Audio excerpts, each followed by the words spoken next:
Fam, welcome back on the channel. Finally, we're doing more Elden Ring content. We're back on it. Two things I want to say. I have finished the game. I have finished the DLC.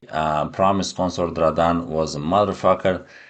I have been kind of like approaching this game, the DLC I mean, with more interest in discovering the lore. But somehow I got distracted. I got distracted, by the pure awesomeness, the pure graphics, the OSTs. So I went on a rampage.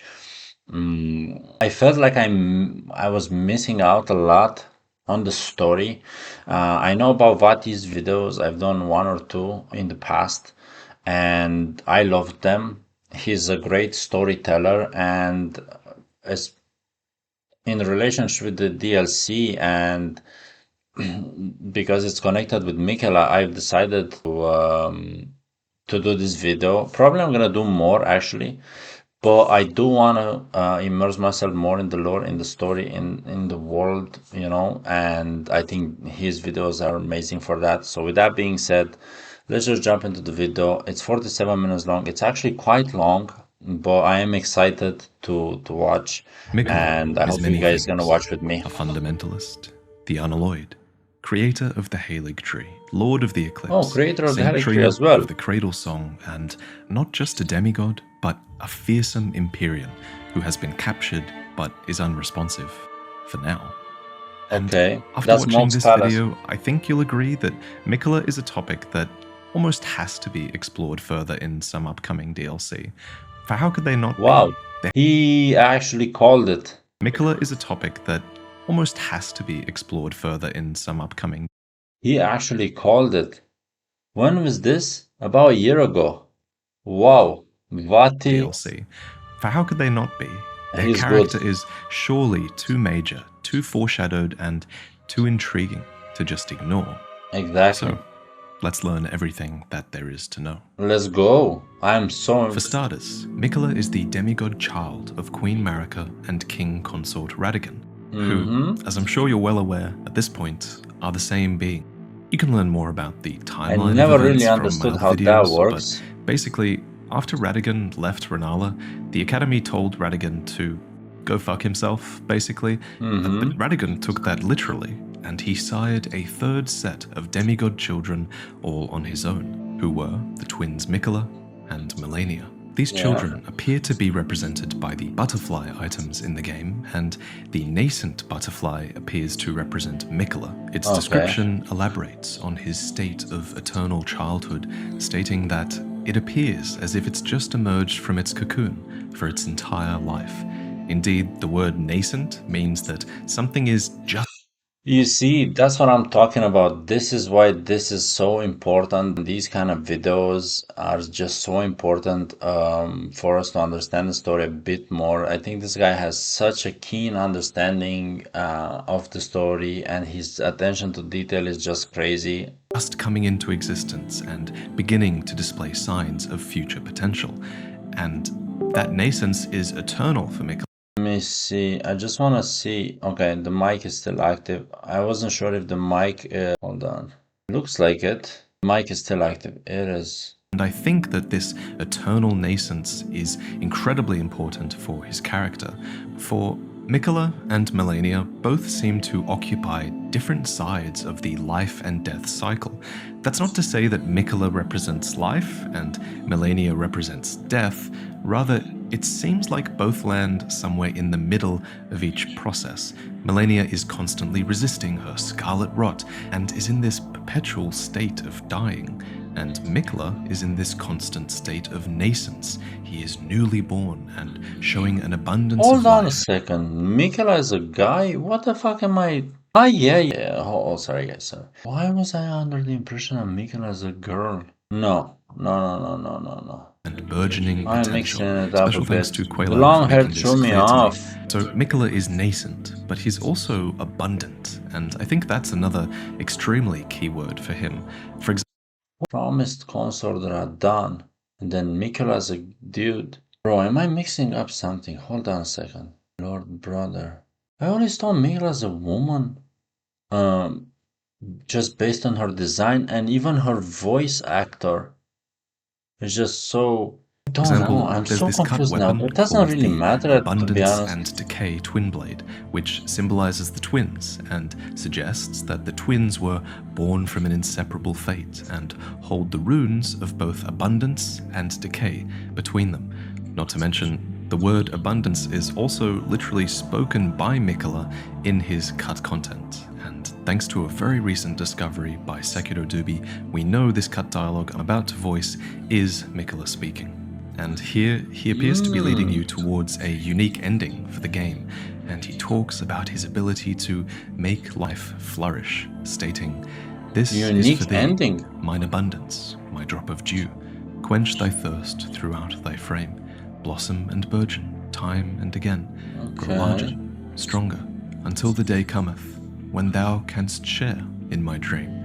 Elden Ring beget order most elegant from my tender reverie." And before I go on, I do want to say that Mikola talking about his abundance is cut content, and you shouldn't really take it as canon, but I think it does give us a deeper look at not only the powers that Mikola might have had, but also the world that he could create. He goes on to say, "If thou covetest the throne, impress my vision upon thine heart. In the new world of thy making, all things will flourish, whether graceful or malign." And I love that final line. All things will flourish, whether graceful or malign, because Mikola isn't enforcing any real notions of good or evil here. Instead, in the new world of his making, he simply wants all things to flourish, and I feel like that is a very unique viewpoint for a character. I think that's a bit ironic when you're thinking that his twin, Malenia, is associated with Scarlet Rot. And then Vaati was saying that he created the Helic Tree, which again has this perpetual constant mold and fungus around. And you know, when you're talking about the word flourish, you think about this like freshness, this newly blossomed, green, fresh, healthy plant. Not necessarily a plant, but you're talking about life at its finest. And it's just so funny that her twin is associated with rot and decay, scarlet rot, and then you have mold and all of these decaying aspects on the Helic Not to Tree. mention, Mikola But is no, I certainly know one of there the are few beings that is consequences. capable There are of consequences creating of this a new war. world. That's because he is an Empyrean. He is one of the very few who were candidates chosen by the Two Fingers to succeed Queen Marika and become a god, to usher in a new age. Okay. Now we could go into an entire debate about why the twins are valid Empyreans and why they were born afflicted, but honestly that could almost be an entire video of its own, so for now I'll just give the simple answer, which is that these twins were probably valid Empyreans because they have singular parentage from a god, but that this singular parentage was probably also responsible for their afflictions as well, due to the almost incestual implications of such a thing. Why do I feel like it was George R.R. Martin that wrote this part? Anyway, let's move into the early childhood years of Mikola's eternal childhood. Mikola's early years were clearly quite inspired by their father, Radagon, who fostered a bit of a fundamentalist streak in his prodigal son, and Mikola would go on to invent fundamentalist incantations of his own, dubbed Discus of Light and Triple Rings of Light, which he gave as gifts. There's just so much of this story. I'm so happy I'm watching these videos. And Mikola had a good relationship, and Radagon must have been proud of his son because these two spells do represent those two key fundamentals of the Golden Order. Namely, that there is a law of causality, which is a branching cause and effect that goes outwards, but also that there is a law of regression, that all things yearn eternally to converge once again. And in gratitude, Radagon countered with a gift of his own, showing Mikola Radagon's Rings of Light. These incantations would go on to become core fundamentalist spells, as they are true to those two concepts that form the basis of the Golden Order. But there is another aspect of Golden Order fundamentalism, and that is the persecution of those who live in death. hunters of these undead would attempt to stamp them out with spells such as Order's Blade and Litany of Proper Death, which deal additional damage against those who live in death and prevent them from resurrecting. The visuals are just so good. Those who live in death exist The editing because is of just Godwin amazing. the Golden, who was one of the early sons of Marika and Godfrey, who was eventually killed with a fragment of the Rune of Death, and then the Rune of Death would eventually spread its undeath throughout the lands between via Deathroot. And there is an entire debate that we could have here about whether the persecution of those who live in death is even true to the core principles of fundamentalism. Goldmask certainly doesn't seem to think so. In fact, according to the Order healing spell, Goldmask laments the hunters of those who live in death, deeming them to be fanatics who wanted nothing more than an absolute evil to contend with. And the reason I bring up this debate at all is because you could argue that Miquella was on the side of these fanatic hunters, as he created multiple weapons that were capable of effectively slaying those who live in death. For example, this is Golden Epitaph, and it is a sword that was made to commemorate the death of Godwin the Golden. By the way, guys, I started New Game Plus. I'm on the first playthrough after the game, and I have a different approach now. I'm actually reading the item descriptions more, trying to understand the story, but it's just so much of the story. There's no wonder people play New Game 7, you know what I mean? There's just so many things. Crazy. This game is absolutely insane. It is infused with the humble prayer of a young boy and reads, "O brother, Lord brother, please die a true death."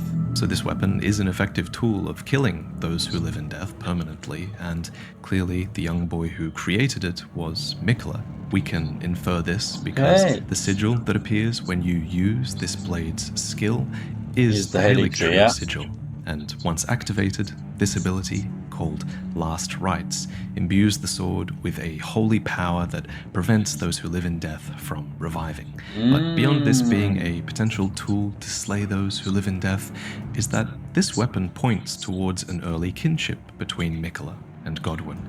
A relationship that might have made it all the more painful when Godwin's soul would perish, but his body would remain, spawning Deathroot. This is interesting, as it gives Miquella a legitimate emotional grievance against those who live in death. And that makes sense. It's almost a bit hypocritical, I think, for what I believe to be Miquella's character, as we previously established that he might have been this character who wants all life to flourish, but I guess that principle might not extend to those who live in death for him. This sword might not be the only representation of Miquella's relationship with Godwin. That relationship is potentially strengthened even more when we consider this statue found in Elfale before the Helic Tree. It depicts a larger figure who is clearly embracing the two Empyrean twins, Miquella and Melania. And who is this larger figure? It could be their parent, Marika, or Radigan. It doesn't have their signature hair braid, and instead it has this long, wavy hair. What's more, the statue asset is flat-chested, which appears to rule out Marika, at least. And after reading a good amount of debate online about this, I think it's a fair conclusion to say that this statue represents Godwin, who himself does seem to have long, wavy hair. And this statue being enshrined here really tells a story. It's a story of two gifted but afflicted siblings who were supported by their older brother. But then they were left alone, as their older brother would become the first demigod to die. Isn't the only statue in this location. Far more prominent in the area are these statues, which depict two siblings left alone after their brother died. There was one sibling. By the way, I completely forgot that Godwin's death spawned Deathroot, just to put that out there. This video is a great reminder. Miquella, who was forced to remain as a young child, and another who grew up in great pain, eventually losing vision and limbs to rot and decay. These statues are everywhere in the Helic Tree, and they tell that sorrowful story. They are an early sign of Miquella's extreme empathy for his sister, and they foreshadow his desperate attempts to give her relief from her terrifying condition. And so the young Miquella abandoned fundamentalism, for it could do nothing to treat Melania's accursed rot. This was the beginning of unalloyed gold. Really? Man, there's so much this story, what guys. is unalloyed gold? Well, an alloy is something that's created when you combine metals, usually because you want to create a stronger compound at the expense of its purity. So, if we were to view What are you watching? I'm watching Elden Ring content. Which I think is something that the law wants you to do, considering the implications of the tarnished and everything like that, then Marika's Golden Order would definitely be an alloyed metal. Just think of all the foreign powers that it's absorbed in the interest of strength. Guys, I'm sorry example, for... Godfrey and his Crucible Knights were enlisted to devastate Marika's enemies. The Ancient Dragon... I'm sorry for staying so silent, right? But this guy, he's just dropping like, you know, like after bomb. I don't know what it is, but every time I'm listening to one of his videos, it's not just about the enjoyment of actual watching the video and how, you know, it's not about the visual aspect of it, but it's just more so than the premises of storytelling that makes it enjoyable. But it's kind of like the way he talks and the things that he says, you know, it just feels so much as an educational video. I don't know what it is. It's kind of like he made the game, you know. You know, it's weird, man. Let's go. Were won over and eventually became a part of Laendel's forces. Even the House of the Erd Tree and the Moon were married at one point. Literally, as Muriel puts it, all things can be conjoined under the Golden Order, so I think Marika was definitely open to fusing factions and ideologies to an extent, as long as it made her treasured Golden Order alloy stronger. So hopefully now you understand what I mean when I say that Miquella's gold is unalloyed. It is pure, it is untainted, and it is perhaps a singular ideology. And if you subscribe to the idea that the cut content is still representative of Miquella, then I would say that his ideology is what I had Miquella quote earlier, that in his new world, all things should be allowed to flourish, whether graceful or malign, and that is his pure ideology. Though, of course, that is my speculation based on cut content as well, so please keep that in mind. The guy sliding on the ladder unalloyed gold couldn't have just been this metaphysical concept of pure ideology. It was a physical material as well. For example, this is an unalloyed gold water lily, said to have been beloved by Miquella.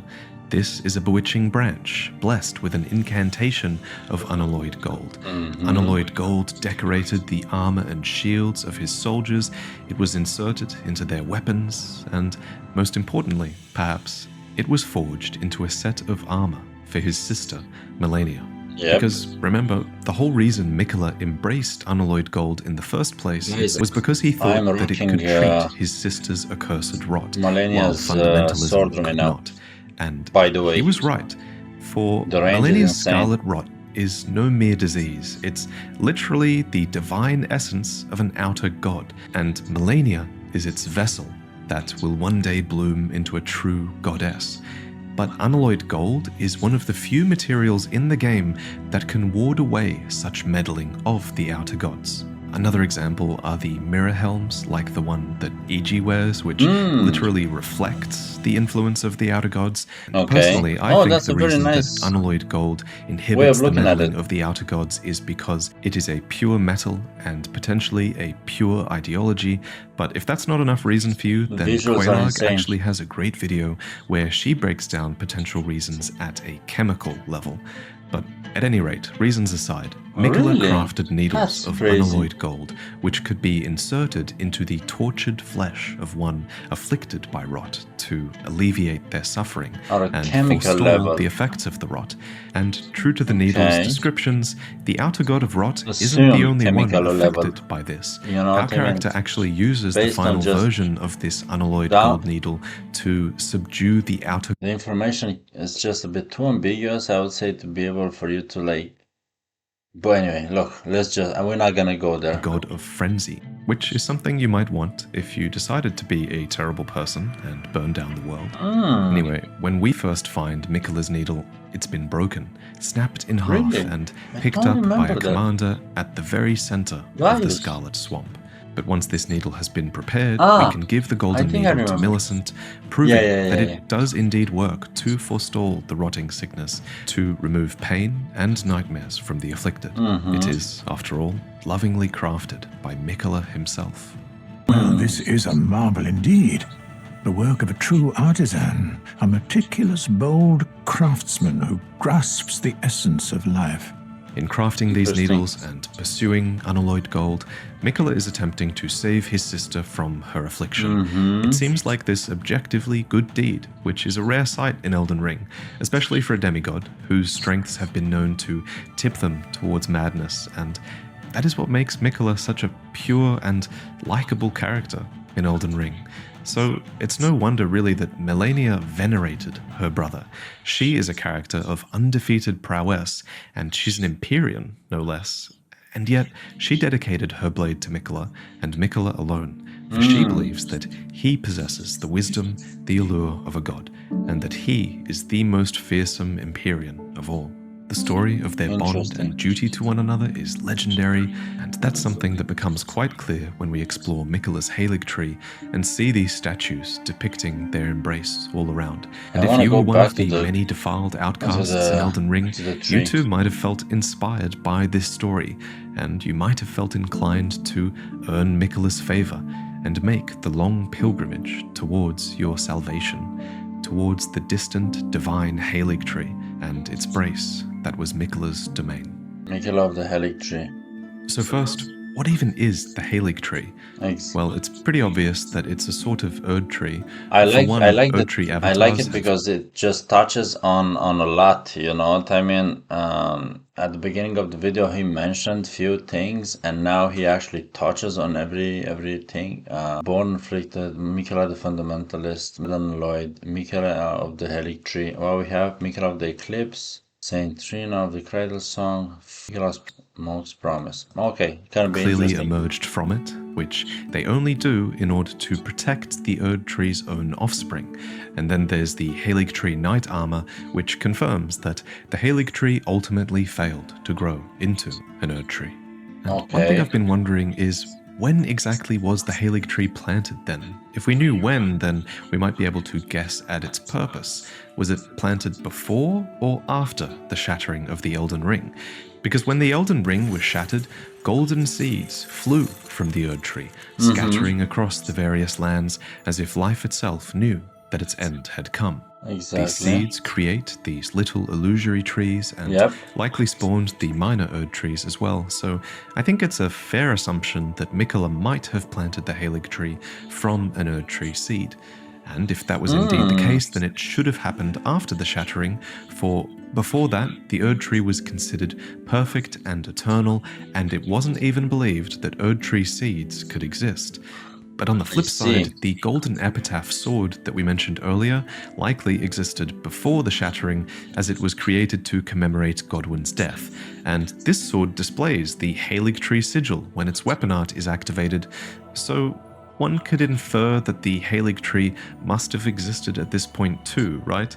So I guess it's always possible that Mika somehow procured an Erd Tree seed before the shattering, or simply grew it from his own being, as he is a scion of the Golden Bough after all. But whatever the case, Mika clearly decided that growing such a tree was important, and he even went so far as to water it with his own blood. Really? This confirms that the Erd Tree is indeed a blood-sucking parasite. Just kidding. Sort of. I mean, you have to admit, it is pretty disturbing that an Erd Tree could flourish in such a manner. But this does lead us to the final question, which is, why was the Helic Tree planted? What was the point of it? And at the end of the day, the main reason is always going to be because it's like the Erd Tree. It's natural to compare them, and the item descriptions seem to want you to compare them as well. The Erd Tree is this enormous icon of power and faith in the lands between, so evoking that and inspiring worship is clearly a valuable My cat is acting up. thing. But the Erd Tree was only really an icon of faith in its later years. Before that, it was a symbol of abundance, with light as warm as the gentle sun that could gradually heal all those who bathed in its rays. So but perhaps poetic. most importantly, during this time of abundance, it would drip sacred dew, sap or tears that could bestow blessings, form crystal tears, and even be embedded into talismans. These were treasured things. There's And too truly, much, this was an man. extremely valuable symbol for Mikola I to wish evoke, we would get... since he is himself associated with dew and abundance in the cut content. And his Helic Tree did drip with dew. The greenish amber of the Helic Tree can even be seen in cut content items. It even looks as if it's mingled with a bit of Mikola's own blood. And that That's signature crazy. green hue of Helic Tree amber is also seen in the Helic Tree Knight sword, which is not a cut weapon. That's And crazy. this was modeled after the Carrion Knight's own swords, except it was embedded with amber from the Helic Tree instead of glintstone. Okay, so the Helic Tree is crazy. a great symbol of faith and power and I abundance, wish and they Mikola would is make a related to series, abundance in the cut content. the actual What else does series the Helic from Tree add in HBO or terms of whatever. value? Well, the Helic Tree itself is something of a vessel, fit for a god. You know what I mean, guys? I wish they would do a series. Somebody would actually look into this and make a series of this about the lore, you know, like about the actual story. Make a proper series, a show, a TV show, a movie, 1 or 2 parts, 3 parts. I take it. Few seasons, I would be like over the moon. Mikola plants himself Just the inside it story is later just on. so good. Millennia returns The home to attention it. to detail And is speaking of insane. it being a home, many other creatures have made their home within the tree, and within the brace that supports it as well. And I guess you could also argue that the Helic Tree might be a sort of a tool to be used. After all, Marika puts the Erd Tree to use in such a way, using its roots to absorb people after their death, and perhaps even its branches to rebirth life. And then the Erd Tree is later used as a prison, with thorns that are almost entirely impenetrable. But I don't think Mikola planned to use the Helic Tree in such a way. Perhaps the biggest difference between the Helic Tree and the Erd Tree is that the Helic Tree was built in a largely inhospitable region. It is extremely difficult to reach, and unlike the Erd Tree, it might not really be designed for the benefit of the vast majority of the world. As it stands, the Helic Tree strikes me as being more like the Painted World from Dark Souls. It's a place for the I need to play outcast, Dark Souls, the guys. I heretical, haven't played and it. the malign. Not to mention the low and the meek, who are specifically named in the description of the Sacred Crown Helm. While many of the Scarlet Rot Afflicted seem to be here because of the eventual decay of the Helic Tree, I think that there are a number of refugees here that would have been here before few. that, namely the Misbegotten, Yeah, the Crystallians. these stray mages of Raya Lucaria, and of course Loretta, who deemed this place to be a great haven for the despised Albinaurics. Yes. The second generation Albinaurics even carry a weapon called the Ivory Sickle, which reads, "These weapons are evidence of their dedication to the Helic Tree, despite think I never having remember entered this actually. its presence." And we really don't find a single Albinauric within the Helic Tree. That's one thing I I'll admit, wanted to I do mention. find this a bit strange. You do find quite a few Albinaurics so close to the Helic Tree. It's a bit strange to me they don't go just that little bit further. The reason given for the first generation of Interesting. Albinaurics not being at the Helic Tree is given by Albus, who says that their faded legs are the reason for that. Really? But yeah, we find them defending Mikola and his Helic Tree all the same at the Ordina liturgical town, which takes us to the Helic Tree via a puzzle within an Everjail. The word liturgical means relating to public worship, and this town is fittingly filled with many statues of Mikola sitting alone, cradling I what remember might have this become puzzle. the It was a Helic bit Tree annoying. back when it was still just a sapling. I also find it interesting that the Helic Tree is never called out as competing with the Erd Tree, or never called out for housing all these undesirables. Perhaps the House of the Erd Tree was the happy Helic to Tree is see one of the most ungraceful folk beautiful, leave their lands. Perhaps the Helic Tree was the one of extremely well the hidden most from everyone and beautiful, they didn't know. Or areas. perhaps Mikola could just get away with Definitely, it because guys, innit? he was beloved by all. For example, the Bewitching Branch is an item that you can create from Mikola's lilies, and it is blessed with an incantation of unalloyed gold and reads, "The Empyrean Mikola is loved by many people. Indeed, he has learned very well how to compel such affection.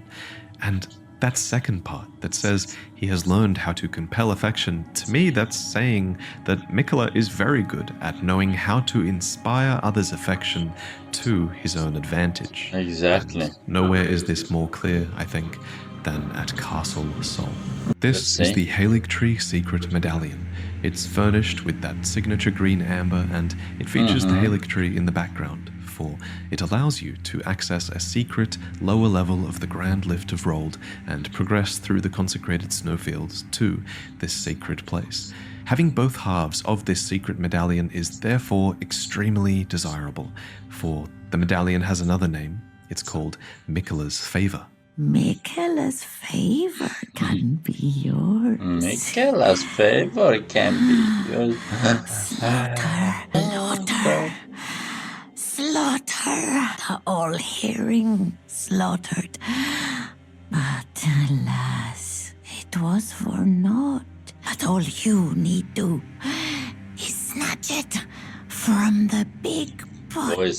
Gideon is the all-hearing man in this dialogue, and he slaughtered an entire village just for one half of this medallion, but he did not find it in Albus's possession. But you can. And the other half is at Castle Sol, right before a nameless phantom who says this: Lord Miquella, forgive me. The sun has not been swallowed. Our prayers were lacking. Your comrade remains soulless. I will never set my eyes upon it now. Your divine Helic Tree. Fuck. So couldn't this make it phantom there. seemingly has, or I guess had, one half of the medallion, and yet he laments that he will now never set eyes upon the Helic Tree. To me, this suggests that Miquella might have been withholding the second half of the medallion from him, or that this phantom believed that he could solicit the second half of the medallion from Miquella and make it to the Helic Tree if he achieved his goal here at Castle Sol. Okay, that and makes more basically sense. earned Miquella's favor. That makes more What exactly sense. was supposed to happen here at Castle Sol?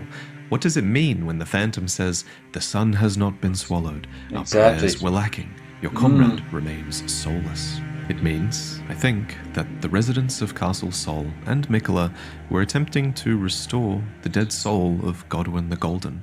And just to refresh your memory, when a fragment of the Rune of Death was used to kill Godwin, it was also being used at the exact same time to kill Rani, and since they perished at the same time, Rani lost her body, and Miquella's demigod brother, Godwin, perished in soul alone.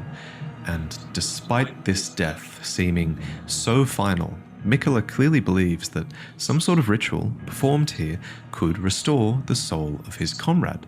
For example, here's some more dialogue from a different phantom that reads, O great sun, frigid son of soul, surrender yourself to the eclipse, grant life to the soulless bones. What? But the question is, how does that work? How does an eclipse restore life to Godwin? Now, you can just take Miquella at face value and trust that he knows what he's doing, or we can try to learn as much as we can about the eclipse and see if we can reason out the mechanism behind this process. So at Castle Sol, we find the Eclipse Shotel, which reads, Storied sword and treasure of Castle Sol that depicts an eclipsed sun drained of color. In Sol, the sight of an eclipse inspires a dreadful awe, preventing an onlooker from averting his gaze. The most important part of this description, though, is the part that says it's the storied sword of Castle Sol, as this proves that the veneration of the eclipse here goes back a long way. But what does an eclipse represent? So, according to the Eclipse Crest shields, the eclipsed sun, drained of color, is the protective star of soulless demigods. Honestly, I think calling it a protective star is kind of the closest we come to understanding the mechanism here, because you could reason that a protective star might be a sort of outer god that lends them power, though that is just speculation. The description goes on to say that the sun in eclipse is said to be the symbol of the wandering mausoleum where the soulless demigods slumber. So note that it says demigods plural here. This could be because the wandering mausoleums come to house many demigods from a gameplay point of view, because you can take their remembrances here. But it could be a word that is slightly lost in translation, as the Japanese version of the word demigods does not specify whether it's a plural or whether it's a singular word. So really? my take on this is that I think I the had no Wandering idea. Mausoleums became necessary when Godwin died. I think that the mausoleum was intended to be a resting place for him initially, but then also for any future demigods, as all of a sudden all of their true deaths had become possible as well, with the theft of a fragment of the Rune of Death. The Mausoleum Knights themselves are these headless soldiers who behead themselves, willingly following their master into death. As such, they become these headless spirits, tied to the land, so that they Really? might better That's defend such a nice the walking take on it. mausoleums. They also carry Eclipse-crested shields, and the Eclipse is said to aid the Mausoleum I Knights never by keeping realized destined that. death at bay. It is their symbol, and by keeping destined death at bay, maybe it's helping to keep their souls tied to the land.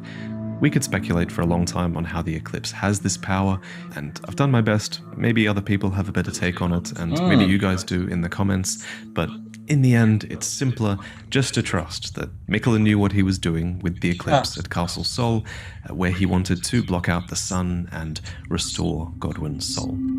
All that said, we can't trust him too much, I guess, because it's important to remember that this ritual failed. According to this phantom, the sun was not swallowed. I guess the protective star of the soulless demigods did not listen to their prayers, and it did not appear. But it is really fascinating to learn that such a thing might even be possible. Exactly. That Godwin, whose soul seems to be as dead as Rani's body, might actually not be.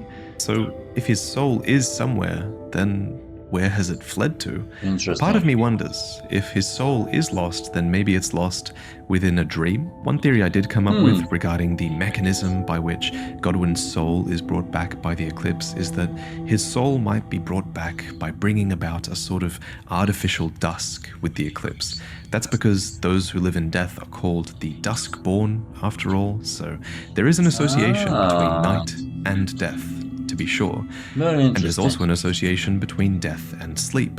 For example, when you pursue Fia's questline, you use her as a medium to enter Godwin's deathbed dream, which is an entire dreamscape where the dragon Fortisax is futilely fighting against the death in his companion. And then there's Roger, who speaks this line of dialogue as he is on the precipice of succumbing to Deathroot. Maybe I should tell you.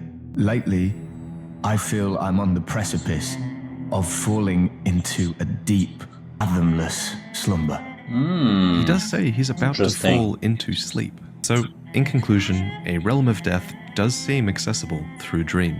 And I think this is the perfect time to mention that Mikola has an alter ego. Some say she is a comely young girl. Others are sure he is a boy. This is where we have to talk about the enigmatic figure named Saint Trina. Okay.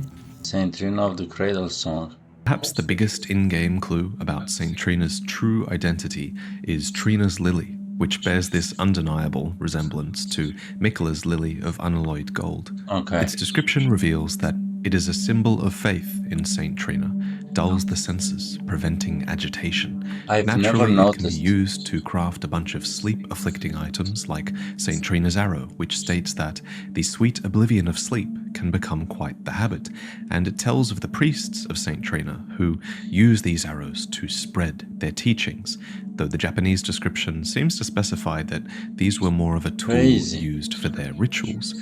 So it's largely left to your I've never imagination as used to what rituals these sleep-inducing priests might have items, been you know what I performing. mean? Though I will mention that in the it game seems so far. Saint Trina might That's actually crazy, be man. You have able so to be many found options. somewhere within sleep. This is suggested by Feather's cookbook, which reads, "A record of crafting techniques left by a man who was utterly captivated by Saint Trina. He continued the search for her in his slumber." That's crazy. We get a side profile of her in the hilt of Saint Trina's sword, which hints at that flowing astray hair that she has. And then we get a much better front-on view of this feminine adult form upon Saint Trina's torch. The carvings depict Saint Trina, but in adult Smart. form, somewhat unnervingly. The carving is indeed unnerving, and it's certainly strange considering Mikola is supposed to be eternally a child. It raises the question, what has to happen for Mikola to grow up into this? That's and mad. why is this bizarre creature the adult form that he takes? Another question worth asking, I think, is whether Mikola even has total control of Saint Trina. What if he's in a similar situation to Marika Radigan, where their alter ego is an opposite of sorts and able to act almost as if they have their own free will?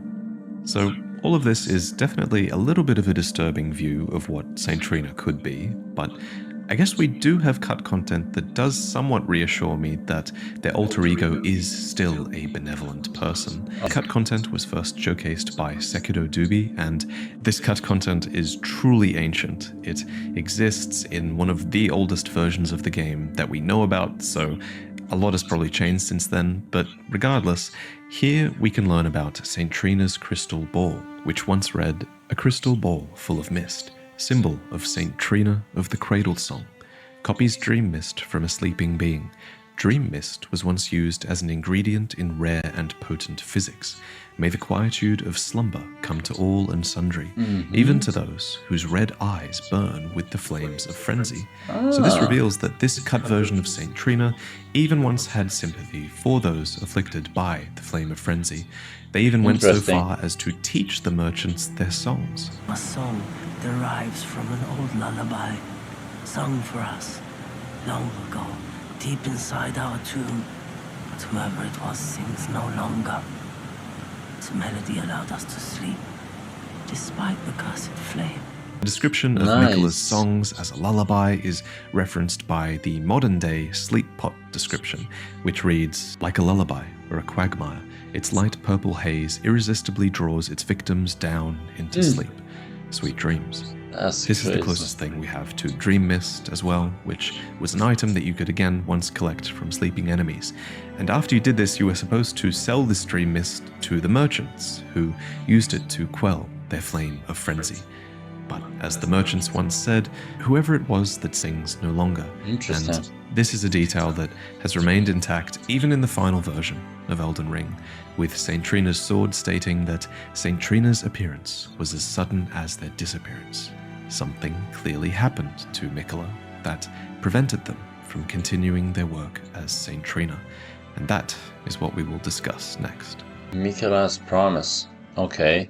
At some point, That's just Mikola so embedded much. himself into the Helic I Tree. can't believe. Why he did this is never explicitly stated, but I think we can make a good attempt at puzzling it out. Let's see. So, Mikola famously watered the Helic Tree with his own blood, since it was a Okay. sapling, so I guess you could argue that he embedded himself in it to simply feed the tree more, which I guess is possible because the tree does eventually wither without Mikola inside it, and Gideon seems to tie his removal with the death of the Helic Tree, or it turning into a husk. Okay. But I don't think that can be the only reason why he embedded himself. For instance, look closely at the Helic Tree roots, and you'll see the form of a tree-like woman, and where her womb should be, there's a gap that once contained Mikola's cocoon cradled by the Helic Tree.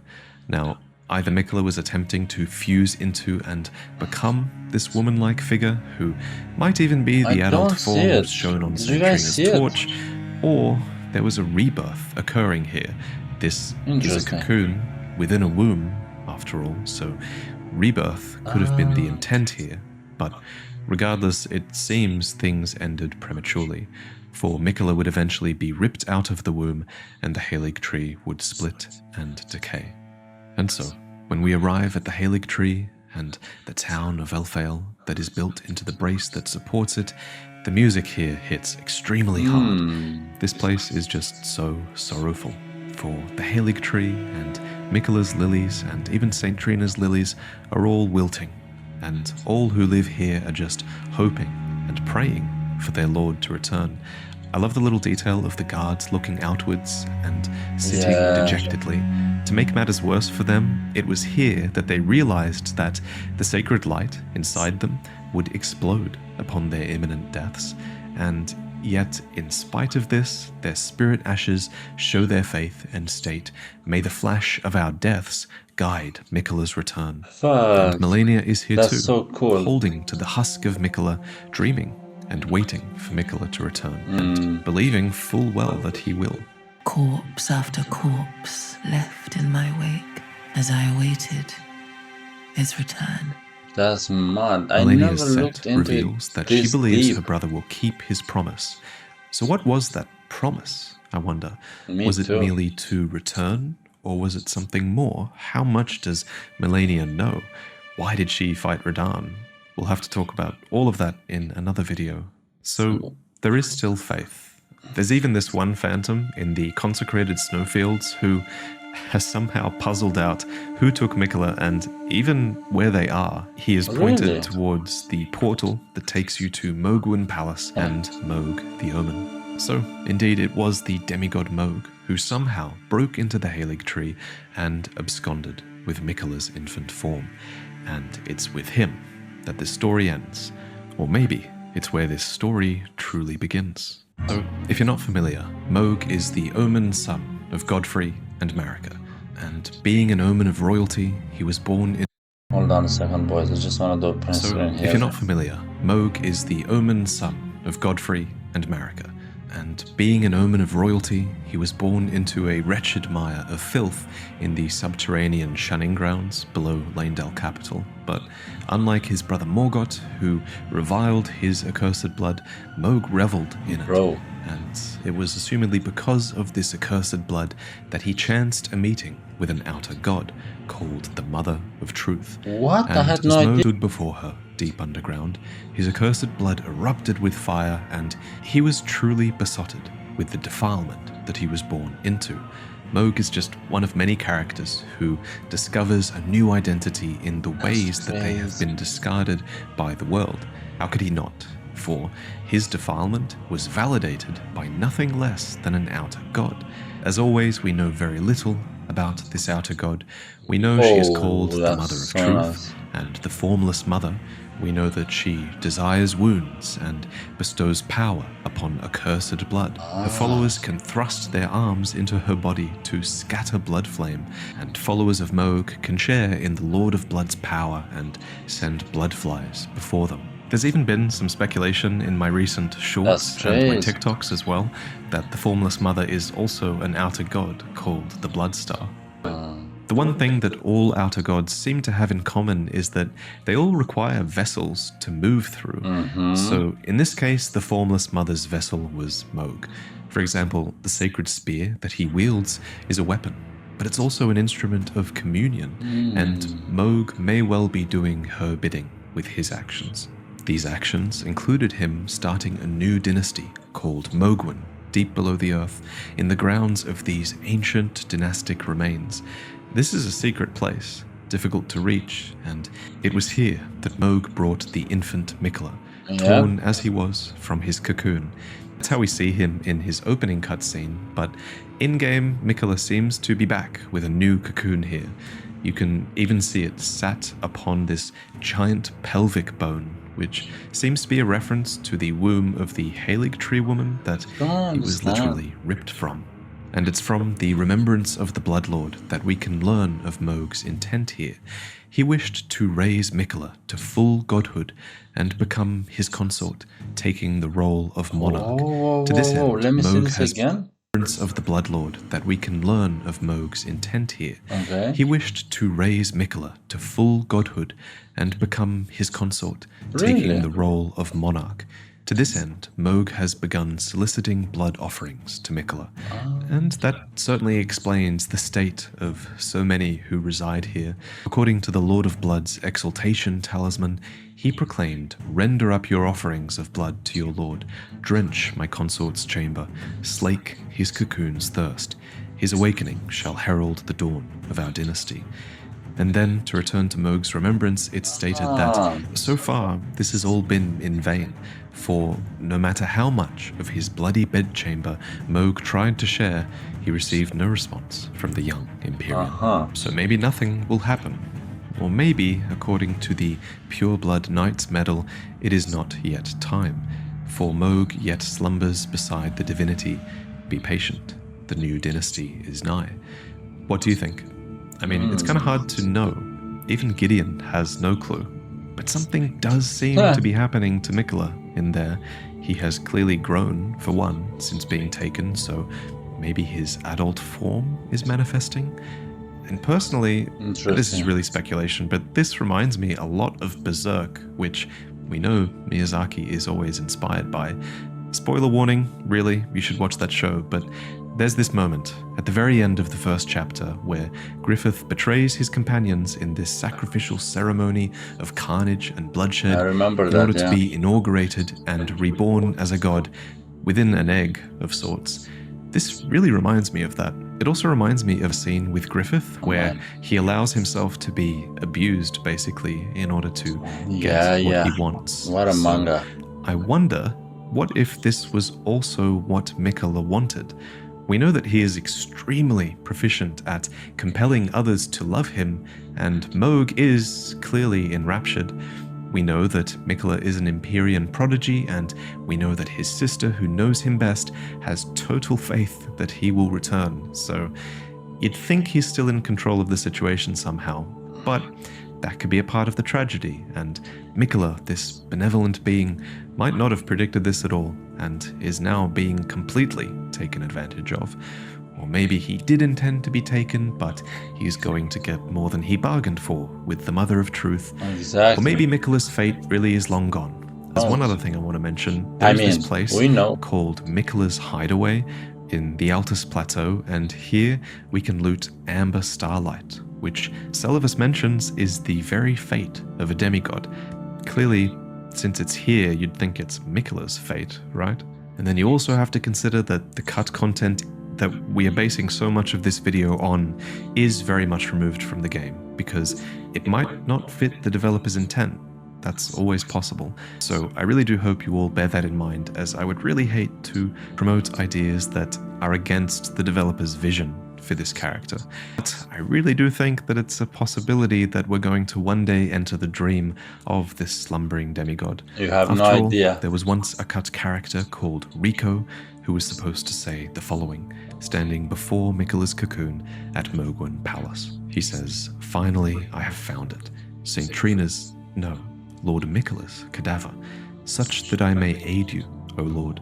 That's So please, crazy. I hope you welcome your humble servant Rico into your dream, Fuck. the world of your heart. Indeed, I beg you grant my wish, that when you transcend from Empyrean to God, allow me a place by your side. Plus, if we do get DLC, it's going to need a new Great Rune to acquire, right? That's a huge gameplay mechanic in these games, and it'd be weird if DLC came and you couldn't get more Great Runes. Apart from Mikola's Great Rune, the only one we don't know about also is Rani's Great Rune, which was allegedly cast aside. So there's always that to consider. But hopefully we get some DLC to answer these questions, or more likely we'll get DLC that will give us more questions than we started with. That's always how it seems to go. But I really hope they throw us some good curveballs with this one, as they always do. But regardless, it's always a ton of fun to speculate with you all, so if you're still listening to this extremely long video, I am. thank you for giving me your time today. Thank you you. to Quaylarg for reviewing the script for me. Thank you, Miss Pap, for the incredible visuals, as always. And I also want to give a sincere and really reverential shout out to Eugenia Lysa, who created the speculative visuals of St. Trina.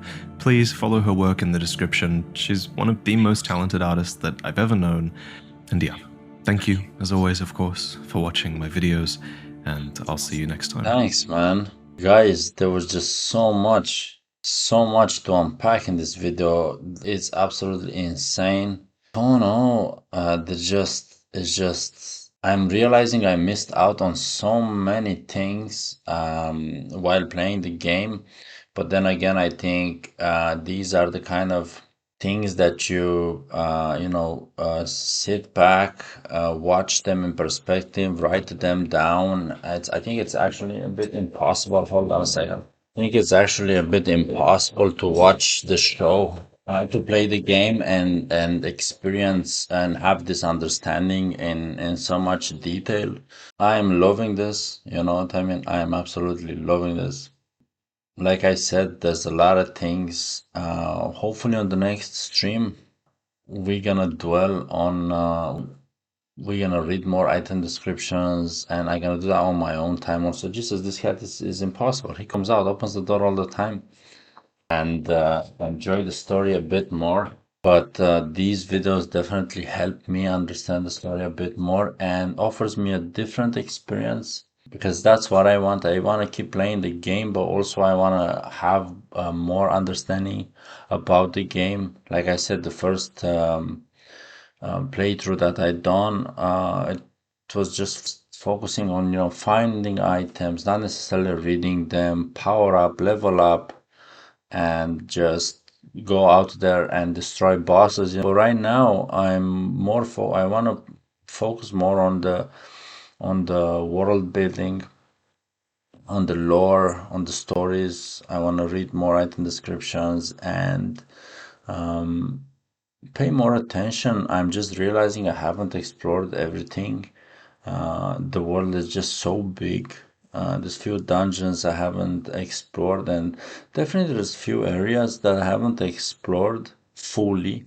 Yeah, I'm looking forward for it, you know what I mean? And I'm actually looking forward to play the game at my own personal pace, as I thought I was a bit not rushed, but driven to finish the game.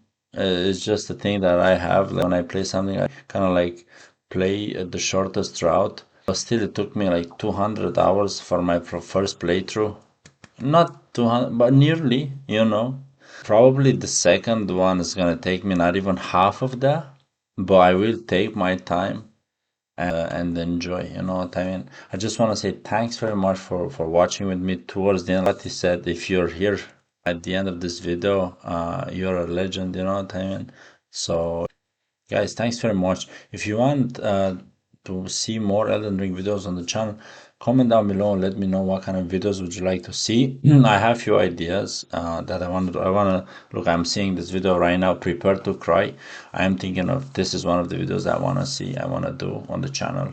So yeah, if you have any other ideas, drop them down in the comment section and I might recommend, I might watch them, you know what I mean? Thanks very much, guys, and like, share, subscribe, like I always say, and I'll see you in the next video. Hope you're gonna have a great weekend.